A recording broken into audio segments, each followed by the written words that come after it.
So welcome. Today we are going to talk about Robin Wall Kimmerer.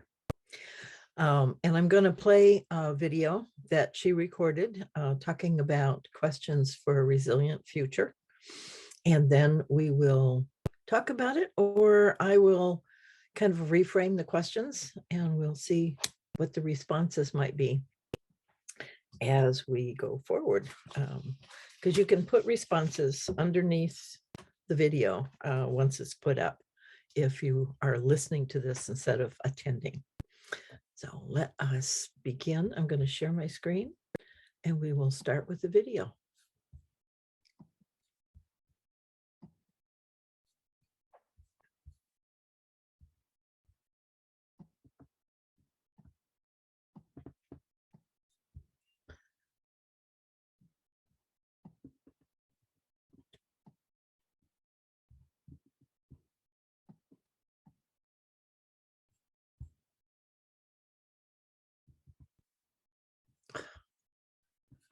Oh.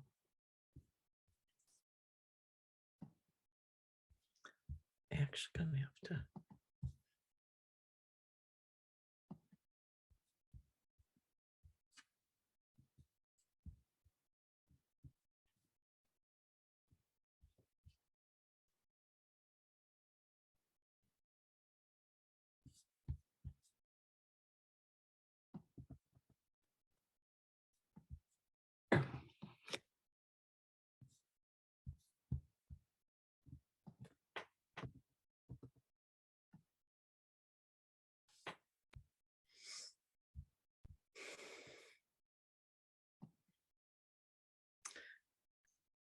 So welcome. We're going to be seeing a video with Robin Wall Kimmerer and hear her thoughts on questions for a resilient future.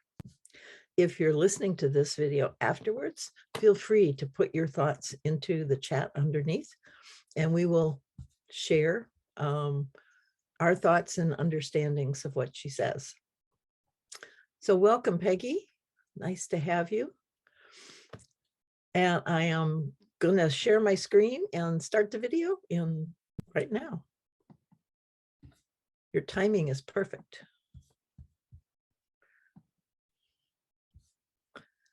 Okay.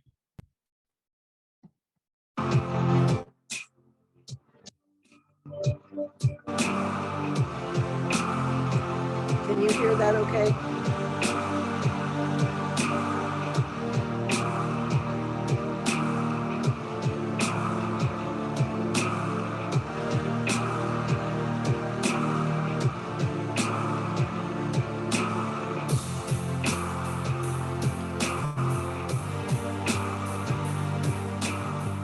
We are showered every day with gifts of the earth.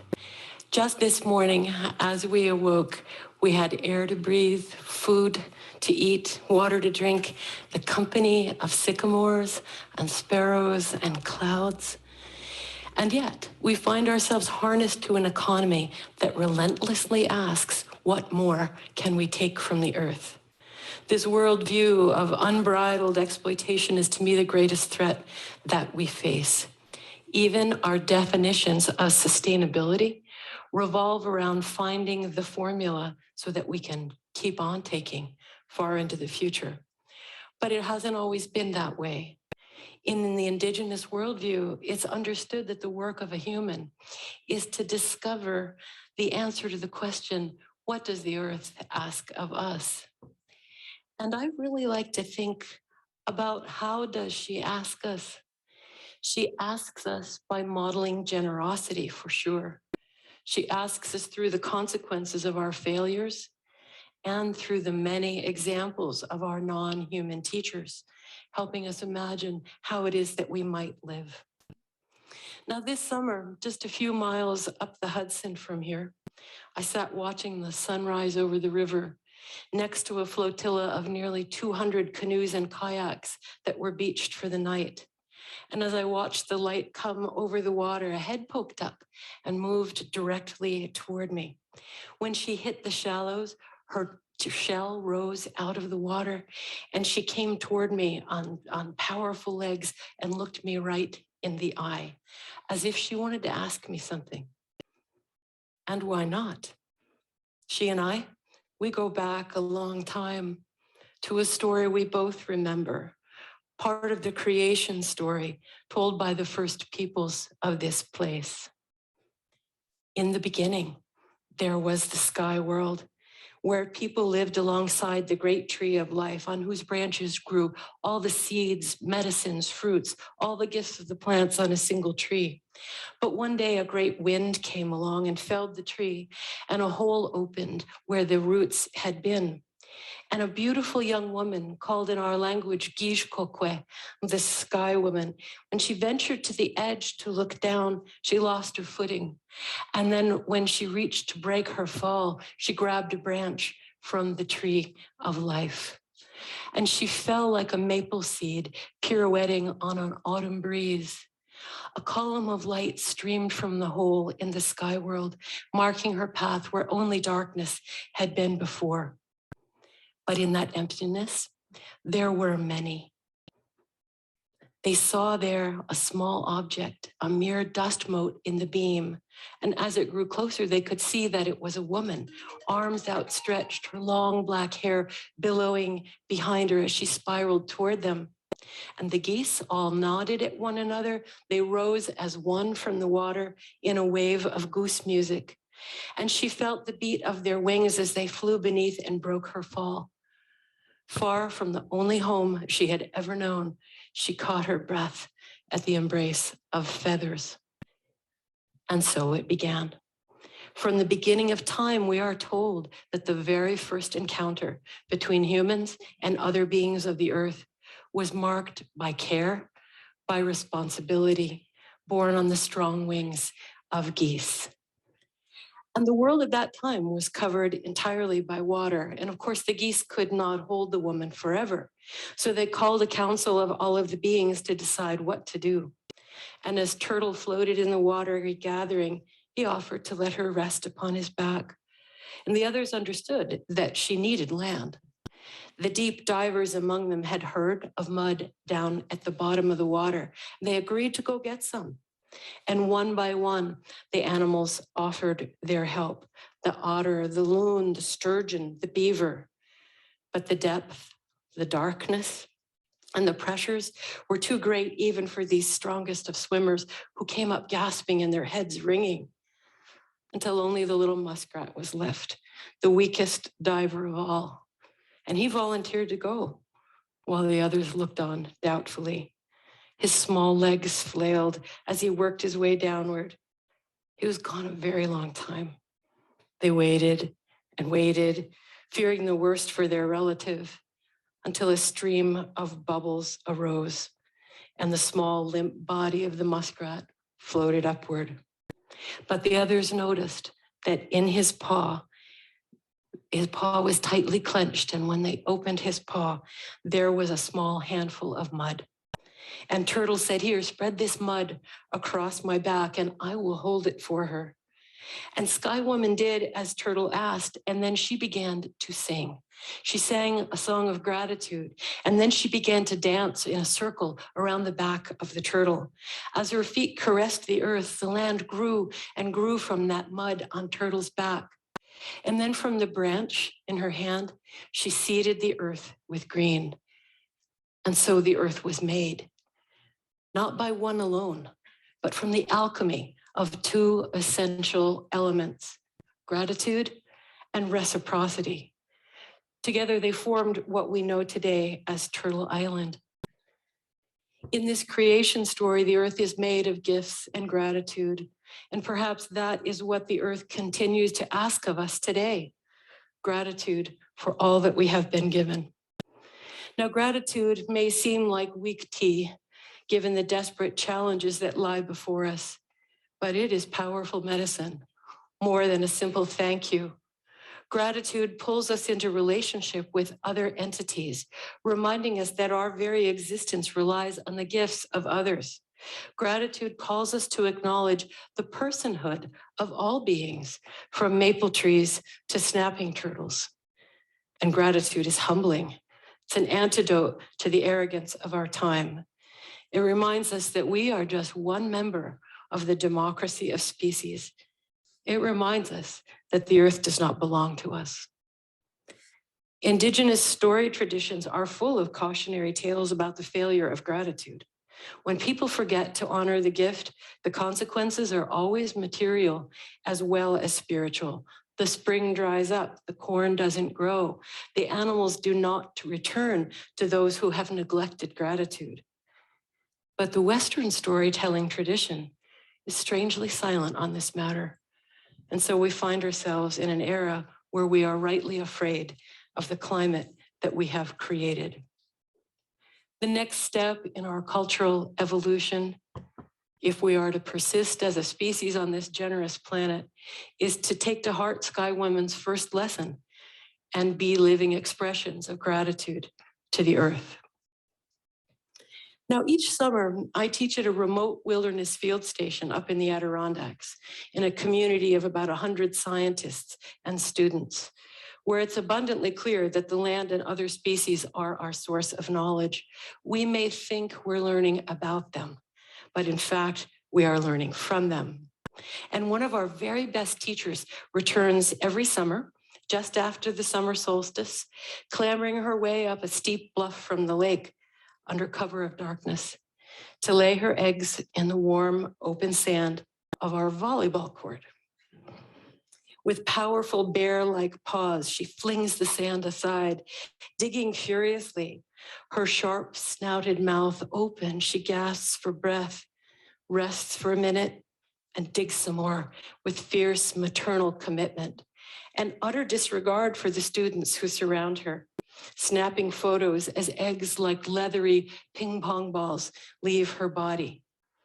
When she has covered them all back safely, she entrusts them to the earth and makes her way back to the water.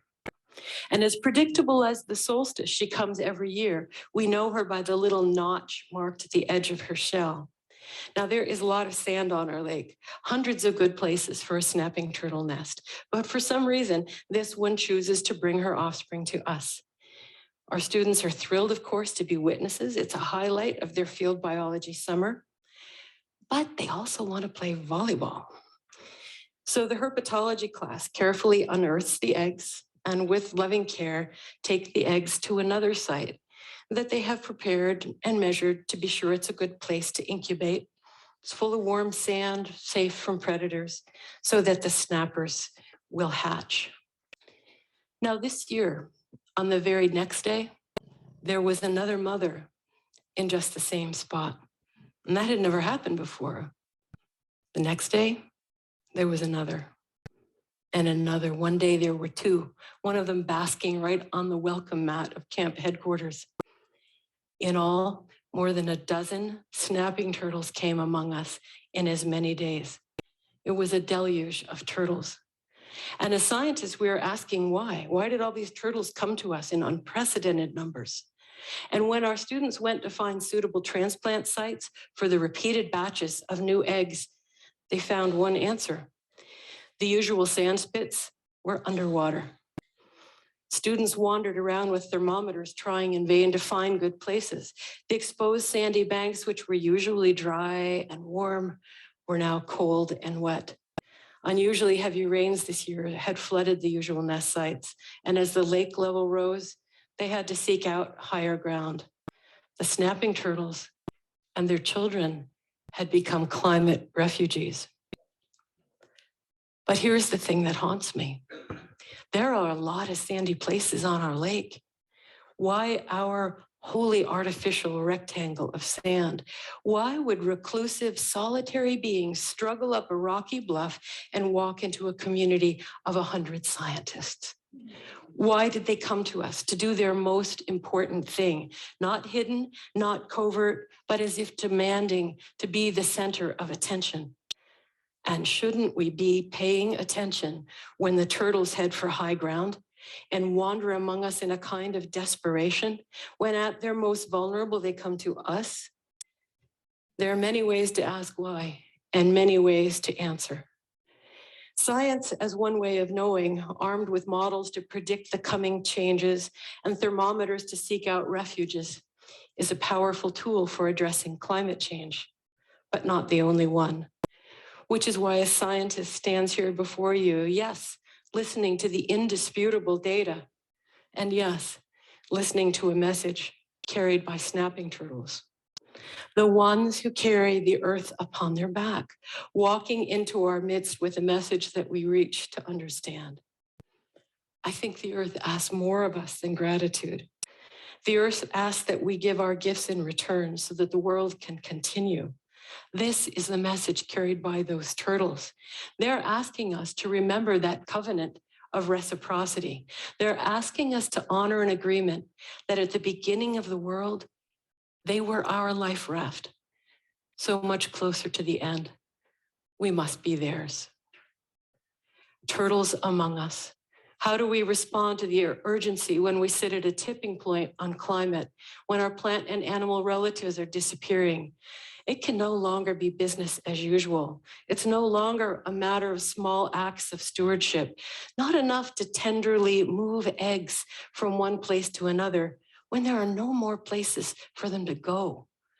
It's not enough to write praise songs for turtles, not enough to study the hormones that turn all the eggs to males when the temperature rises, not enough to write a regulation to manage lake levels.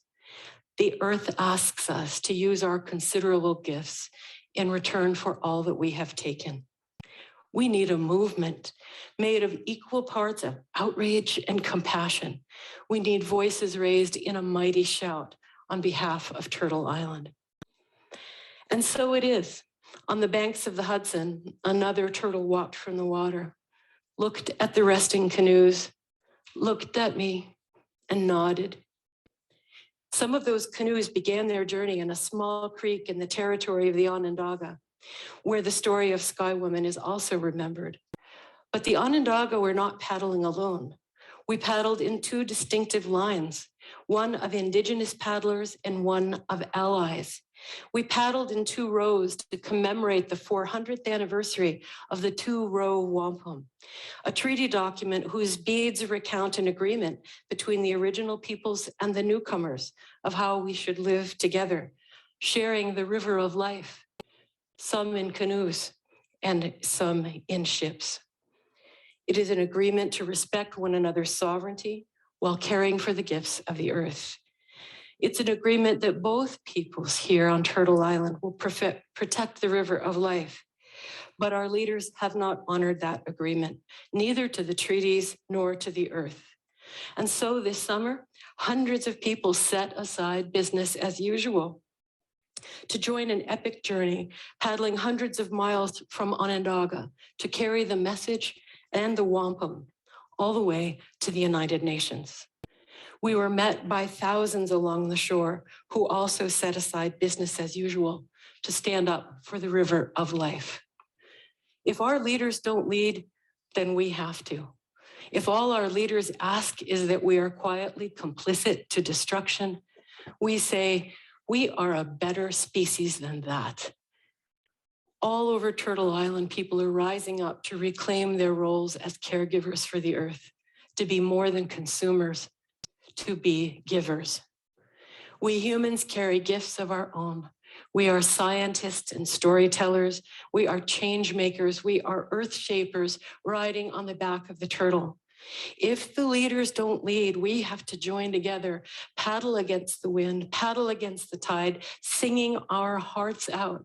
This is what the earth asks of us, that when the turtles come among us, asking for help, that we humans remember the covenant of reciprocity, seeking what Onondaga clan mother Audrey Shenandoah called justice not only for ourselves, but justice for all of creation.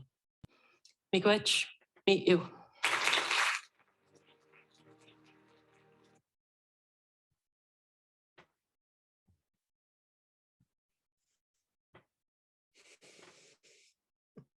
You are muted. Yeah. She's pretty wonderful. Yeah. I never tire of hearing her. She speaks. There's many recordings of her Yeah. powerful messages. Mhm. Yeah. Yeah, for me, the reciprocity and the gratitude are the two major takeaways for me from that. Yep. They are for me. And yeah, Yeah. so I want to start this by saying I'm very grateful for having you here. Oh. And I'm, yeah, and I'm grateful to be able to listen to her. She's going to be here. Well, she's going to be doing something for Gonzaga University a little later this month, and it will be on Zoom as well. Okay. But it's just nice to have, that's one of the gifts of technology for which I'm grateful for, that we can do these things, because otherwise, yeah, who would know? Mm-hmm. Yeah. Have you seen anything in your neighborhood, or any communications directly from nature in your reality, that are like the story of the turtle and the turtles laying their eggs in the sand volleyball pit? For me, it's all about trees. Yeah. It is so amazing to me how mindless people are of the trees we have, or in my particular neighborhood, irritated because they're dirty. They drop branches, they drop leaves, they drop fruit, they drop, they're making messes. We have to clean it up. And the city has actually offered to put in hundreds of trees, and people don't want them. They don't want to take care of them. They don't want the mess. They're messy. Yeah. Yeah. And yet, nationwide, we know that those areas that don't have trees are poorer than those areas that do. And given the heat, that means that poor people are more stressed by heat than usually white people, or certainly richer people. And so trees are key, actually, to making it through the next few years. You really need their shade. And yet there's such a resistance when people are stressed in their own life, working many jobs, and don't feel like they have time, and they move. Don't stay in the same place. They just don't want to be bothered. Right. Yeah. Yeah. How about you? What is happening at Bridget Center that would reflect? Yeah, I was thinking about that.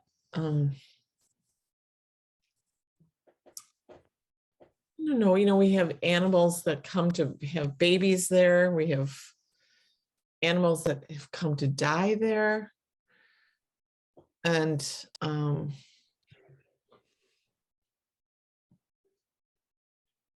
trying to think of something specific, that a story specific. Well, I was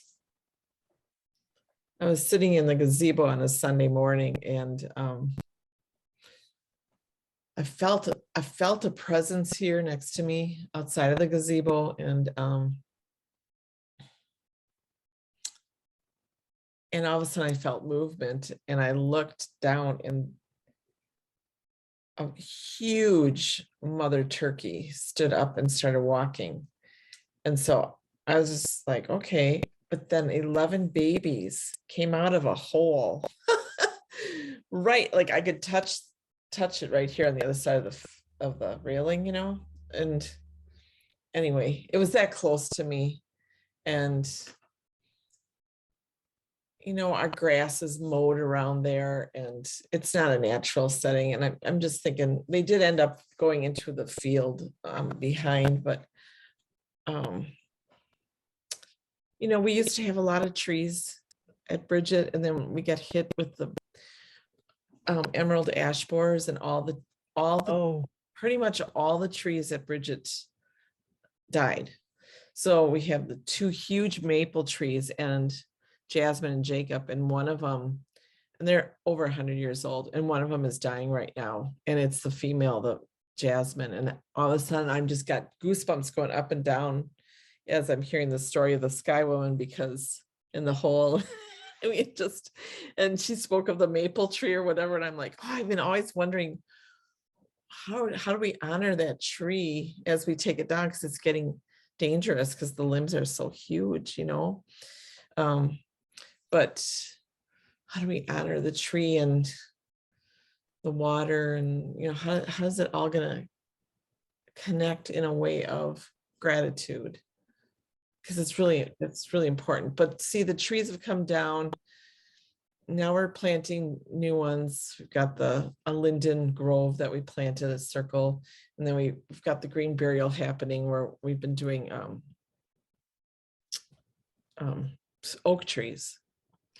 So, but I'm jumping around here, but I do want to say that living along the river in town here, we do have a turtle that comes out of the river. It's a snapper that comes out of the river every year, almost to the same date. And I have the neighborhood kids always seem to show up. And this is a little highway, you know, right outside here. And that's the river right behind me. And so when the turtle is crossing, and she's huge, she's about this big. Oh my gosh. Over probably 75 years old, if not more. But same track, it's always by my house. It comes through my side yard and goes back to the wetlands area. Sometimes she does the eggs in my yard, but she heads for the wetlands. So this all used to be wetlands at one time, right? And my house is over 100 years old, but the houses around me are not. And she heads over there, and we always have like a parade where we're flagging all the traffic, you know, making sure she has safe travel across. And then of course, within, you know, half a day later or whatever, she's coming back to go to the river. Yeah. It's the same pattern. And how to, You see babies? I haven't seen the babies. I'm sure they're I've seen her put the eggs in the holes, you know, make the hole of the egg. Yeah. I would think the babies would take the same path back at some point. Yeah, I haven't seen any babies. And I've tracked that, where I fence off the area and I watch it, you know. I put little popsicle sticks with, you know, and I watch it, because I think it's 72 days from the date of laying the eggs till hatching. So anyway, I did that at my sister's yard too. I was there the day a turtle came out of the water and laid eggs in her yard. I'm like, you gotta watch this. anyway, that's so what else have we noticed, you know, to make this a real story? I mean, I've noticed with the river, the congestion at the dam, and how people don't want to do anything to that park because it's park-like, you know. And you know, the water quality is poor on this side of the dam, on the high side. And I know you've been working with the river a lot. So are you working on the water quality at all, or? well, right now I was just at a board meeting last month, and right now I've had village board members going, you will not touch our dam, Peggy. And I'm like, I'm not here to touch the dam. I'm here for the health of the river. I have no agenda. And, you know, I had Milwaukee River Keepers in, and we'd like to do a study, because perhaps we can do a fish passage. So, you know, you work with a section of the river around the dam, and it allows the fish to migrate into the higher waters and keep the river healthy. Right. And it's the habitat that we're talking about. But I'm also talking about the river's edge in the park, because it's herbicides around everything, and it's mowed right to the water, where we need a 10 to 30 foot buffer Right. around the water, and that's not happening. And I'm like, we need to have that happen. And people people don't like me in my village right now. And it's heartbreaking to me that I'm like, I'm not pushing anything. I'm just wanting a conversation around it. And at that meeting, there was a man sitting next to me, and I'm like, his name is Bob the Builder in town. He's an old man. And I'm like, hey, I come in the room, and I'm like, hey, Bob, how you doing? And he just looked at me like, I thought, oh, he must have had a bad day or something. But then when my speaker got up, he starts yelling in the meeting. She doesn't know what she's talking about, he yells. And then like they had a hammer, gavel him quiet, and he's yelling at me, sitting in the chair next to me. And I'm like, and I want to talk to him, but I also think that because we know each other, but then I think, why do I spend my time showing up for him? He's grieving. I want to hear him.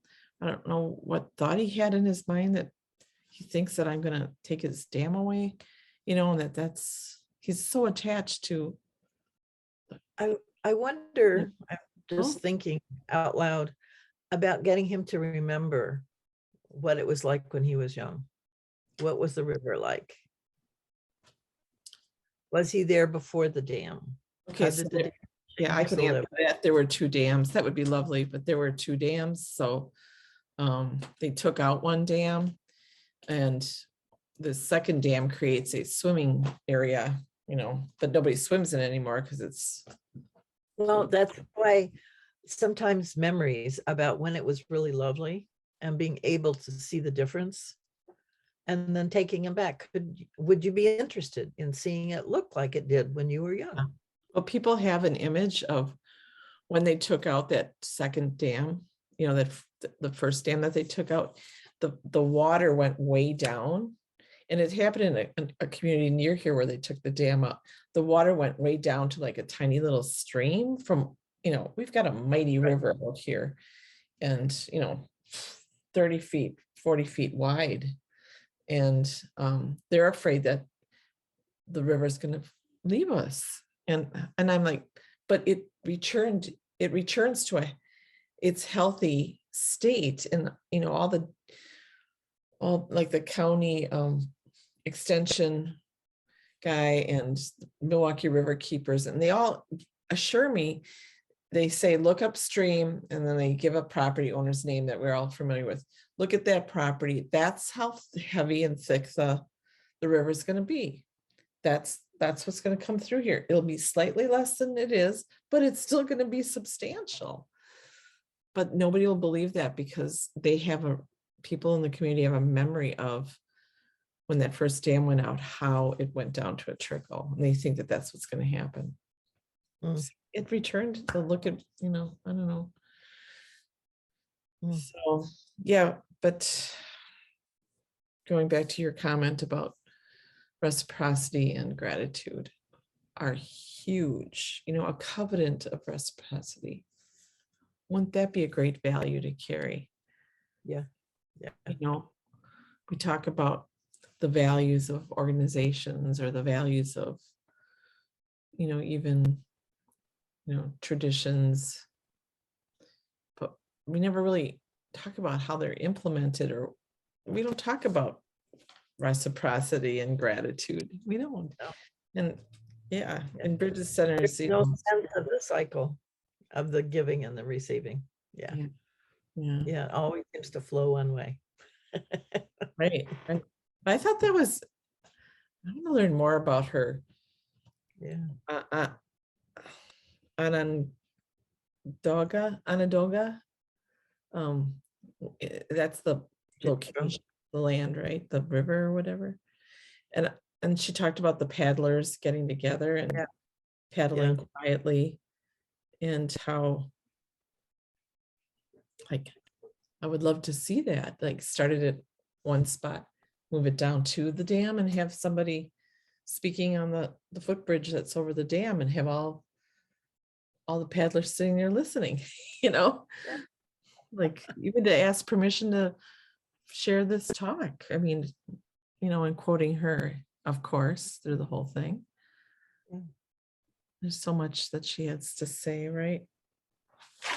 Do you have Indigenous people that live close to you, or are they all somewhere far away? I've been really making an effort to find the local Potawatomi. They're still pretty shy. Yeah. Yeah. You know, the whole question is, why should I bother? Why? I don't want to set myself to be hurt again. You know, I mean, you and I can ask that question too. Why the hell are we spending our time on all this? You know, we could be having more and our resources, you know. Why? And we do water blessing ceremonies here. We've done them on the river. We've done them at Bridget Center. And I always bring the Lakota big drum, 5 foot wide, right? And they're drumming.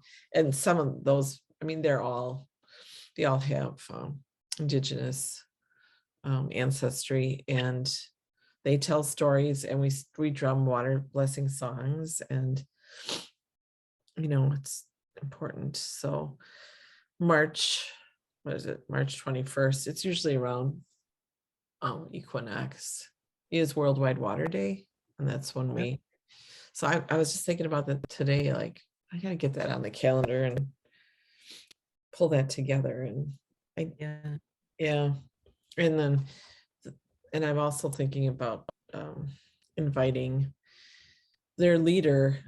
She does a sweat lodge that I used to attend up in Oshkosh, an hour away, and she's a professor at the university, and I'm thinking of inviting her on our advisory board officially.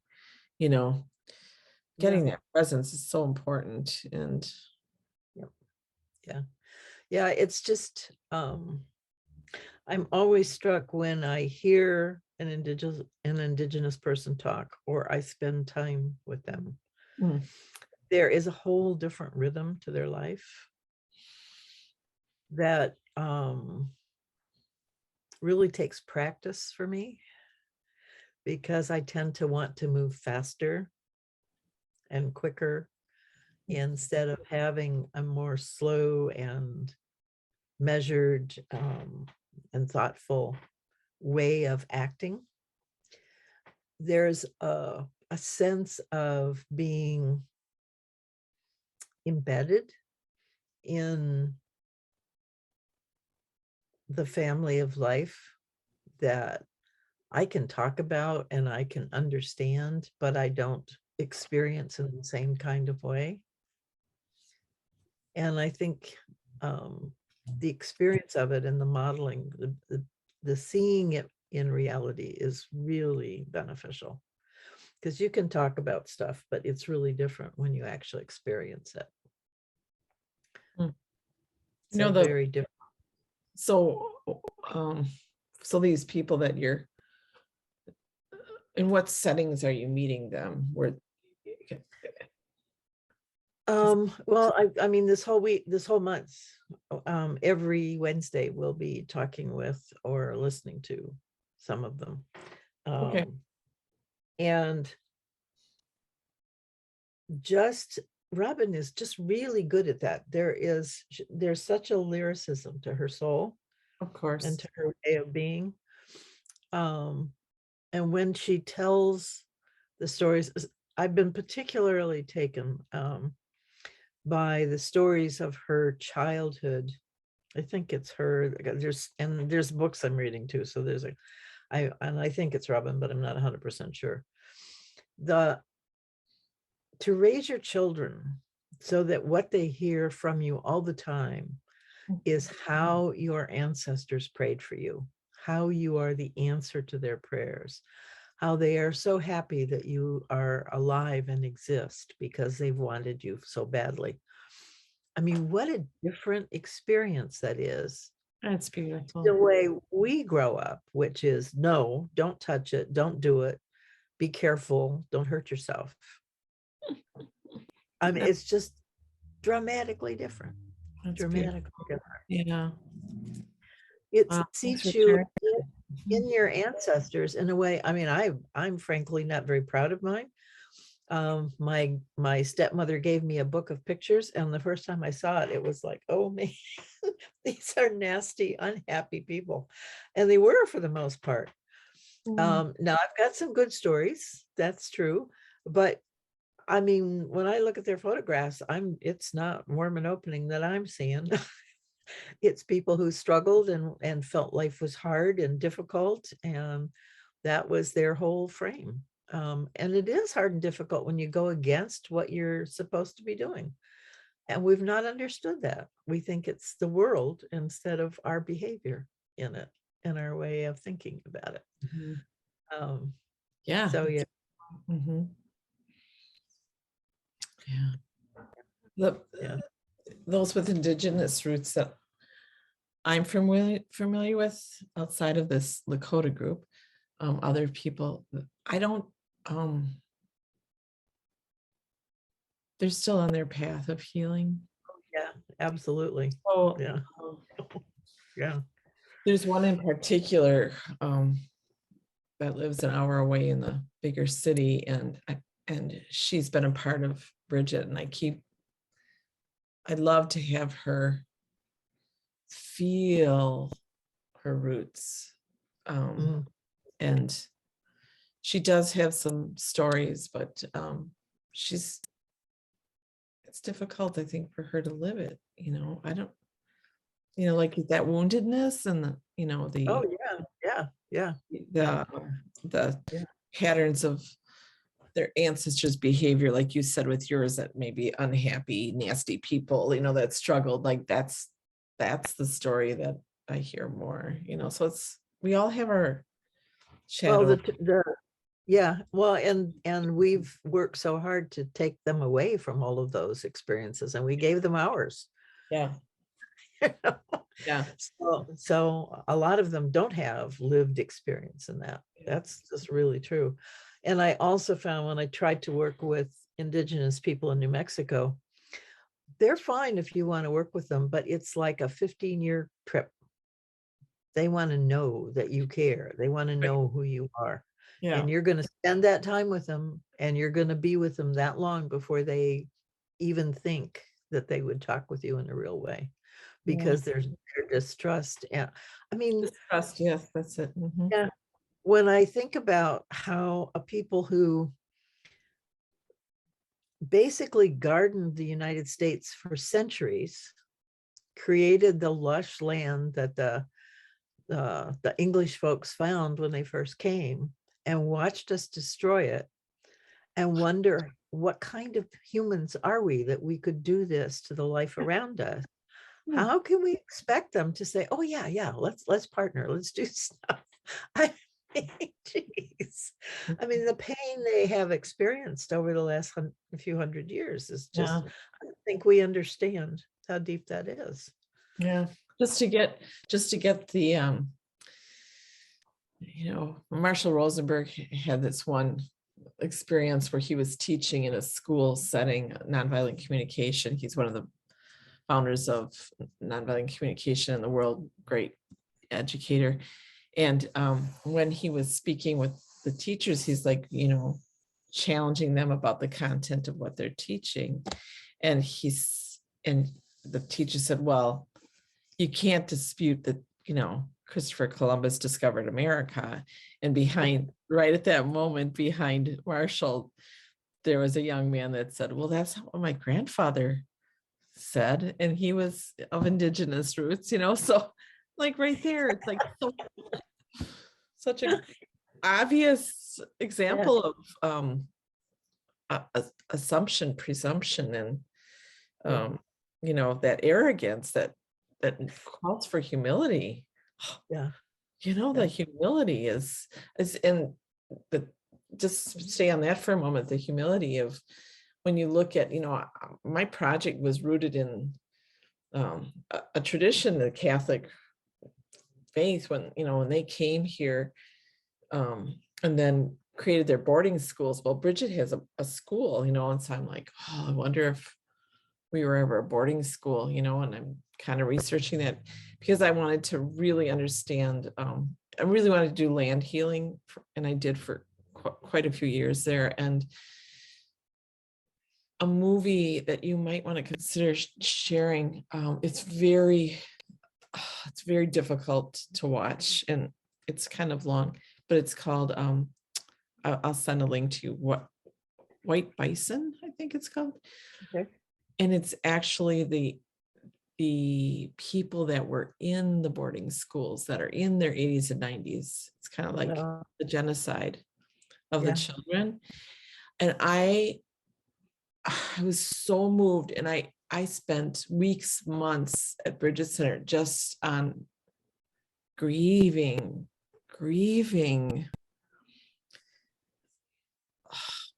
all of that.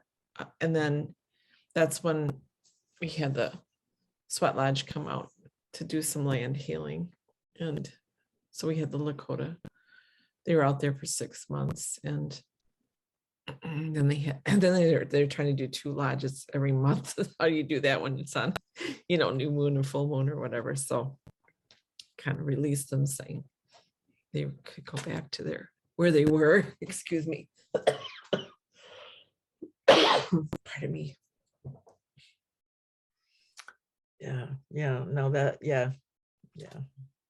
I'll send you that link. Good Christian people who are so frustrated they can't make things the way they think they're supposed to be right. And the anger that it generates. How dare you? How dare you? Yeah. I mean, Catholicism is part of my roots, I had to really look at that. It's not just about the place I'm caring for right now, but it's my own. You can't hide your roots, you know what I mean? Yeah. You can't hide your roots. So.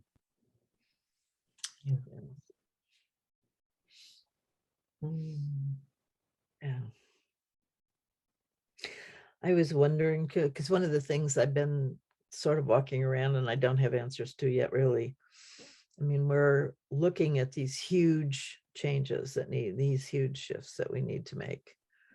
And it makes any one person just feel so insignificant and helpless in the face of all of that. And how to move out of that in a way that's real, not romantic, or overly optimistic, falsely optimistic, but having real feet on the ground and real understanding, and then having an answer about what I can do. What can individuals do? What can people do?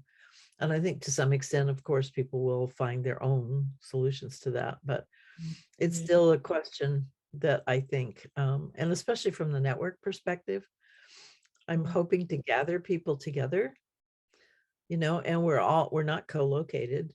So it makes it a little more awkward to think about doing things together. But that is really something that's on my mind, as to how to find a way to feel like we're being. I have a thought on that. Would you be willing to hear an idea on that? Absolutely. Well, Living Regeneratively is the name of the network that that we're building. But it's about being citizens of planet Earth, right? And how we are. How are we part of it? So what keeps coming to me, and Bridget Center would certainly be a part of this, is that if we just start quietly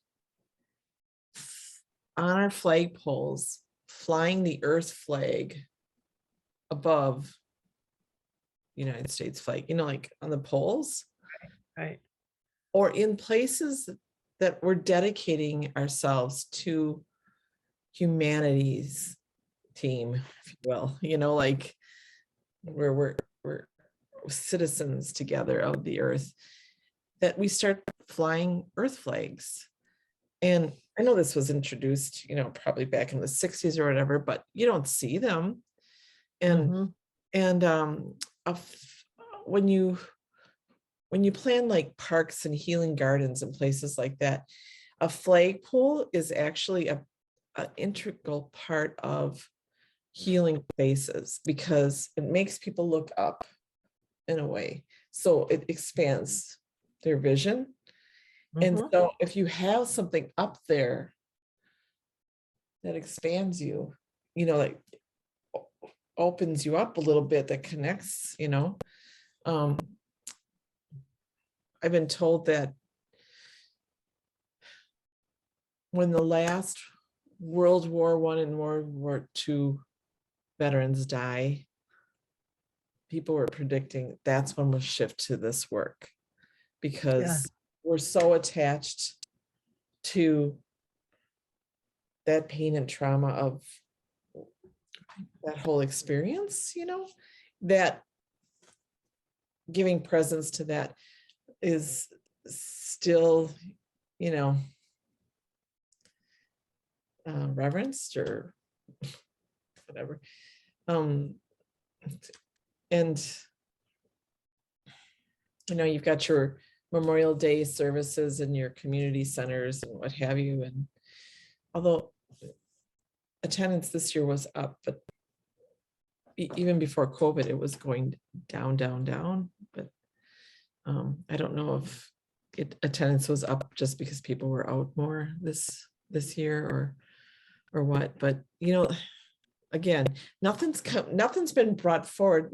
Buckminster Fuller says, create the new and the old will fall away when it needs to, right? But you've got to create the new. The new consciousness has to hold its space.